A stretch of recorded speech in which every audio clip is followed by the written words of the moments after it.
Dans la paracha de la semaine dernière, la paracha de Lech Lecha, Hachem il va annoncer à Abraham qu'il va avoir un enfant, Yitzhak, et qu'il va hériter d'Yitzhak. Alors Abraham il dit mais j'ai déjà Ishmaël. Ishmaël il est là, c'est un bon enfant.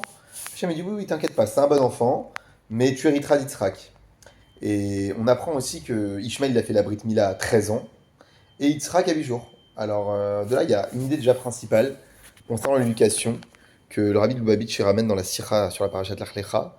Et il dit une chose, c'est qu'à partir du moment où Ishmaël, il fait la Brit Mila à 13 ans, c'est qu'en fait, il a le Da'at, c'est qu'il comprend ce qu'il fait. Yitzhak, qui fait la Brit Mila à 8 jours, il n'a pas de Da'at, il sait pas ce qu'il fait. Et de là, en fait, on voit deux façons d'élever un enfant juif, et c'est ce qu'on va apprendre ici. La manière dont ce que représente Ishmaël, c'est une éducation sichlite. C'est une éducation qui est fondée sur des raisons logiques et rationnelles, une éducation avec de la raison, avec voilà, de l'intelligence, une Torah intellectuelle, réfléchie.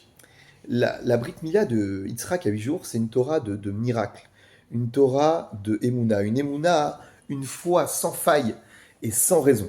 C'est un peu la Emouna Pshuta de nos grands-mères, d'accord, au Maghreb en l'occurrence, mais pareil pour les Ashkénazes, qu'ayant embrassé la mezouza, que Dieu te protège, etc. Une Emouna, une foi simple, sans raison.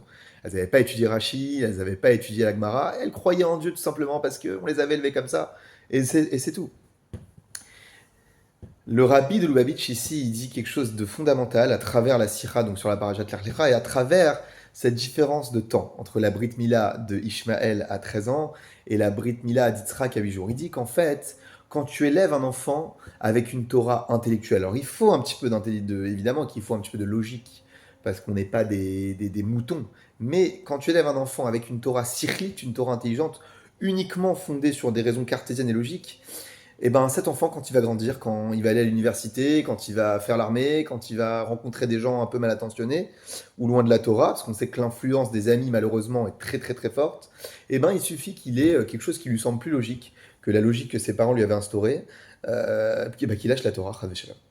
Alors que si tu élèves ton fils comme Yitzhak, c'est-à-dire qu'un enfant de 8 jours, si tu lui demandes est-ce que oui ou non il veut faire la Brit Mila, il pourra pas te répondre parce qu'il sait pas ce que ça veut dire.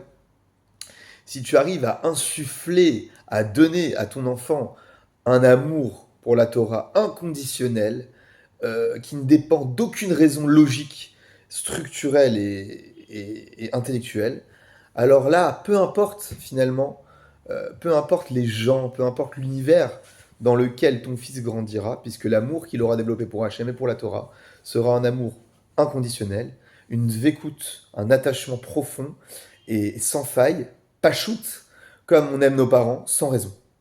Et c'est ça que développe dans la Sikha le Rabbi Lubavitch.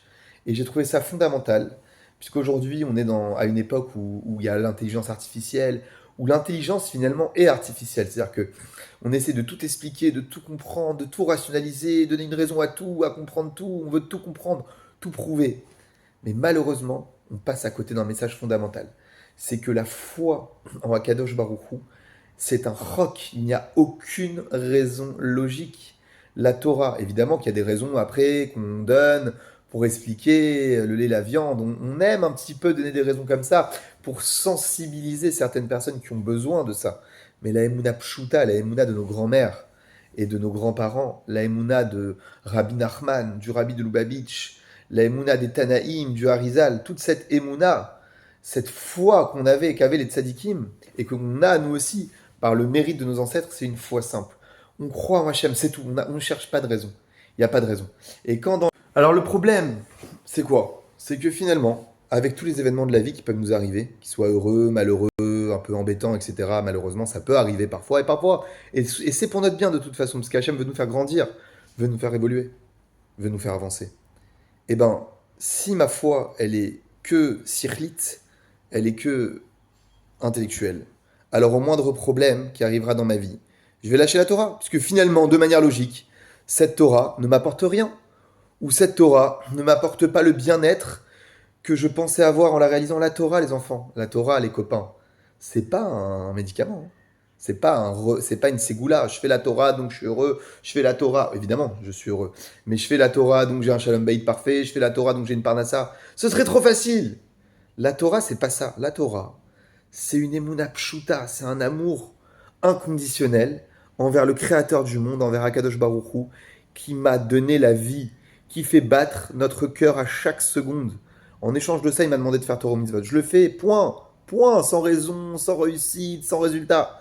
Évidemment qu'on va avoir des résultats, évidemment qu'ensuite on aura une vie heureuse et un équilibre. Mais si c'est pas le cas, on lâche pas la Torah pour autant. Et donc les gens qui ont une émouna sirchlit intellectuelle, au moindre petit problème, lâcheront la Torah. Et nous, il nous faut une émouna pshuta, la émouna de nos grands-mères, une émouna de Torah, une émouna sans faille. Nos grands-mères, elles sortaient de la maison, elles embrassaient la maison, elles disaient qu'Hachem te protège et Dieu va te protéger. Elles savaient, elles avaient été à la yeshiva, elles avaient ouvert un livre, elles avaient ouvert un rashi. Il n'y avait pas de raison, on les avait élevées comme ça. Donc de la même façon que Yitzhak Avinu a fait sa Brit Mila à 8 jours, sans raison, sans date, sans connaissance, Hachem voulait que le peuple juif descende d'Yitzhak pour que notre attachement à la Torah et à Hachem ne dépende de rien, d'aucune logique humaine ou autre. On n'est pas là pour comprendre. Naase venishma. On fait, on comprendra peut-être plus tard. C'est pas grave si on comprend pas. Au moins on fait. Et on le dit dans Pirkei Avot. Quand les actions sont au-dessus de ta connaissance, tes actions se maintiendront. Mais par contre, si ta connaissance est au-dessus des actions, là ça pose problème les enfants. Donc à une heure, à une époque où on veut tout comprendre, où on veut tout réaliser, on veut tout justifier, la Torah elle nous demande le contraire. Crois en Akadosh Baruch Hu, te pose pas de questions. L'attachement à Hachem, la dvekout envers Akadosh Baruch Hu, sans question et sans raison, c'est ça qu'Hachem il veut et c'est pour ça qu'on a hérité d'Yitzhak. Et la deuxième raison, c'est qu'Yitzhak n'est pas né naturellement, mais vient du miracle. Et le peuple juif est un peuple de miracle, n'est pas un peuple naturel. Et c'est ce qui permettra au peuple juif de traverser le temps, malgré les vicissitudes de la vie, de manière miraculeuse, comme la naissance d'Yitzhak Avinu. Chazak ou Baruch, Shavuot Tov.